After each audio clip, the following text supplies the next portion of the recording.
বিপদে ভয় পায় না, তারা হতাশ হয় না, সুবহানাল্লাহ, তারা নিরাশ হয় না, বিশ্বাসীরা হাল ছেড়ে দেয় না, তারা ভরসা রাখে একজনের উপর, চিল্লায় বলতে হবে তিনি কে।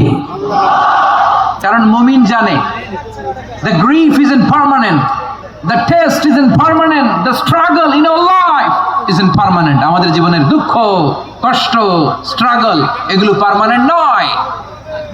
After every difficulties there is an ease. সব কষ্টের পরে একটা সুখ আছে না নাই? রব্বুল আলামিন বলেন ফাইন্না মাআল উসরি ইউসরা, ইন্না মাআল উসরি ইউসরা, ভয় পেও না, চিন্তা করো না, কষ্টের সাথেই আমি রেখে দিয়েছি স্বস্তি। সুবহানাল্লাহ বলেন। মুমিন জীবনে বিপদ যত বেশি, কষ্ট যত বেশি, তার সামনে সফলতা তার চেয়েও বেশি, ঠিক কিনা বলেন? কারণ বিশ্বাসীরা জানে রাত্রি যত গভীর হয়, সুবহে সাদিকের সময় তত আগাতে থাকে।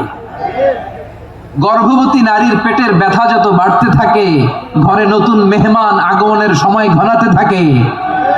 মুমিনদের উপর বিপদ, অত্যাচার, আপদ, পরীক্ষা যত বাড়তে থাকে, কালিমার পতাকা উড্ডয়নের সময় কাছে আসতে থাকে।